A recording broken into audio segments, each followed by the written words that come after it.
conclusion that's sometimes raised that your report, Mr. Horowitz, somehow exonerates the FBI in this matter to be crazy.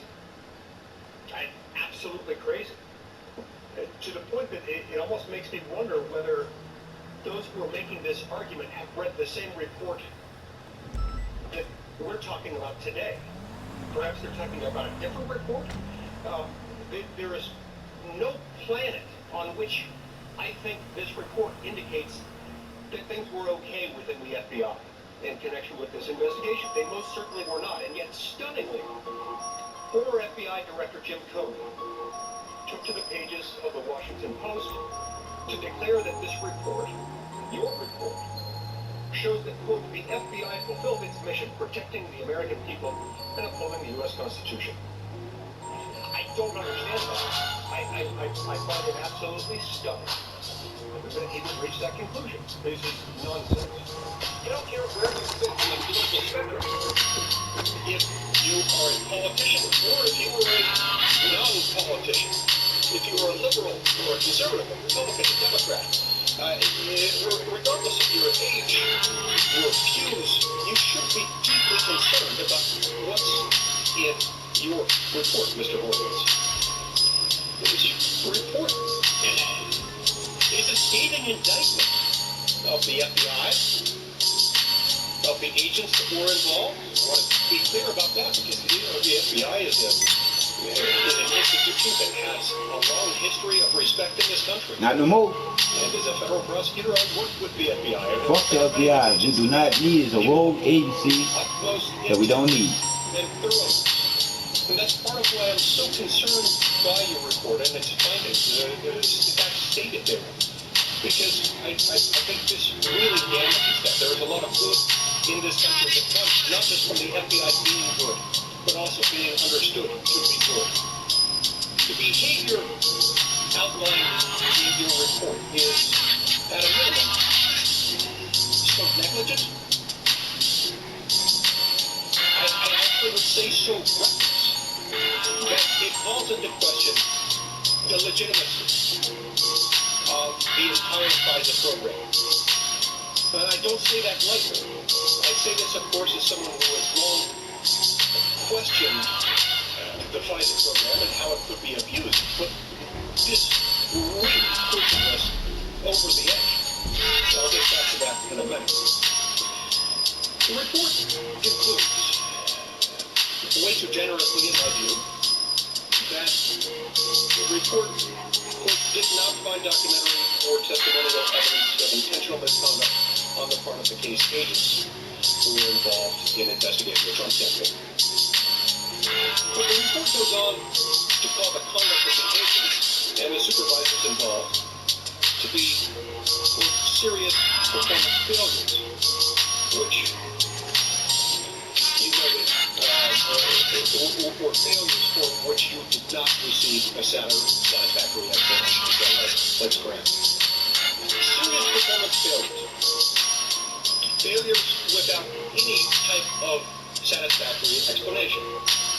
This is the failure that Jim Comey astoundingly, stunningly, irresponsibly considers a fulfilled mission. A mission that includes, among other things, protecting the constitutional rights of the American people? I think not.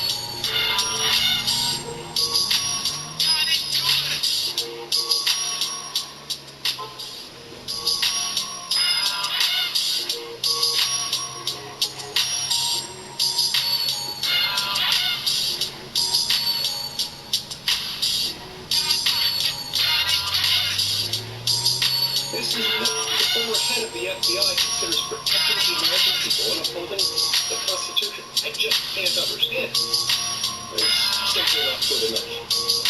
It may be good enough for Mr. Comey. It's not good enough for the American people.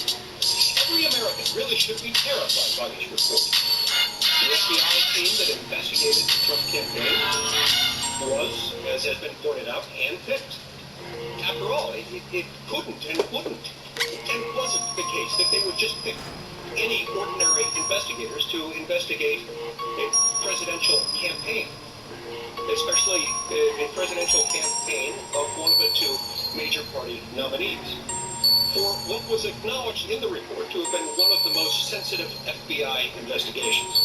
These agents were supposed to have been the best of the best. We wouldn't expect anything less in that circumstance. They were supposed to be of the highest character and professionalism, committed to protecting the civil liberties of all Americans. You see, our privacy is not at odds with our security. Our privacy is inextricably intertwined with and indeed an inseparable part of our security. We cannot be secure unless our privacy is also guaranteed. We certainly can't be secure in a Republican form of government if, after all, our Republican form of government is imperiled by people who choose to politicize the intelligence gathering and law enforcement apparatus that our federal government has. So we're faced with two possibilities. Either one, these FBI agents purposely use the power of the federal government to wage a political war against a presidential candidate they despise, or two, these agents were so incompetent that they allowed a paid foreign political operative to weaponize the FISA program into a spying operation on a rival presidential political campaign. I'm not sure which one is worse. I am sure that neither conclusion is acceptable. They're both horrifying for slightly different reasons. I'm not sure there is a substantive distinction between the two of them. I'm not sure one can conclude. I'm not sure it's possible to conclude that the bias evident in communications between some of these investigators was at least a part of it. Now, the fact that you say that there wasn't a causal connection between them, there wasn't a sine qua non with causal chain between those communications and the opening of the investigation itself, is beside the point. The fact is that these were agents who made their bias clear, and they went after someone in part because they did not like his candidacy, and that's inexcusable. The report on the FBI's abuse, I believe it's long-standing abuse, I believe it's inevitable abuse of FISA and the FISA court to surveil American citizens, should in effect not be a tremendous surprise to us. James Madison warned us against this very kind of thing in Federalist 51. He said that men were angels, they wouldn't need a government. If we had access to angels to govern us, we wouldn't need rules about government. But alas, we are not angels. We don't have access to angels to govern us. And so we have to have auxiliary precautions. We have to have checks and balances to make sure that no one person or no one entity gets too much power. And added to those checks and balances, we also have substantive limitations, like the Fourth Amendment. We have things that are there to protect us.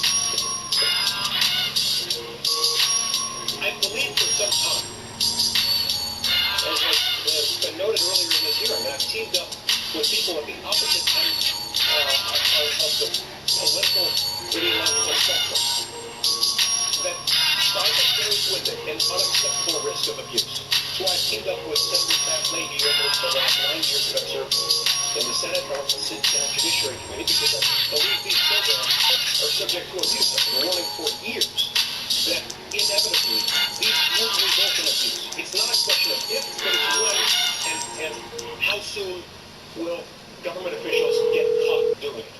It actually surprises me in some ways. You're through, boss. It took us this long to find an instance where you get caught. But Your helicopter will be with you directly. When you take a standard that is malleable, that requires virtually no public accountability, you render all but a small handful of Intelligence Committee lawmakers in the House and in the Senate, you render all other citizens other than them, and the Intel community itself, ineligible to review their work. And then you make it possible for them to gather information. This kind of thing is, of course, going to happen. It's never not going to happen. And that scares me to death. Now, Mr. General Horowitz, you've said several times today, both in your opening statement and in response to questions, that you did not find documentary testimonial evidence of bias that influenced the FBI's decision to conduct these operations. Mr. Horowitz, is not the lack of evidence that you're talking about. Still, evidence of bias isn't the lack of evidence on bias. Evidence that we really should take as bias. But in any event, it's certainly not itself indicative that no bias occurred. Isn't that correct? As to the opening, which is in a different place than the FISA issues that you identified and I talked about earlier, it's two very different situations. On the FISA side, we found, as you noted, a lack of documentary testimony evidence about intentionality, but we also noted the lack of satisfactory explanations, and in fact, we leave open the possibility that, for the reasons you indicated, it's unclear what the motivations were. On the one hand, gross incompetence, negligence. That's why all of them should be fucking fired. Fuck all the bullshit. We the fucking stupid ones.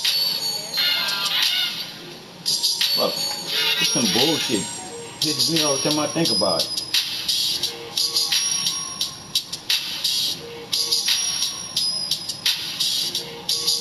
On the other hand, intentionality, and we're in between.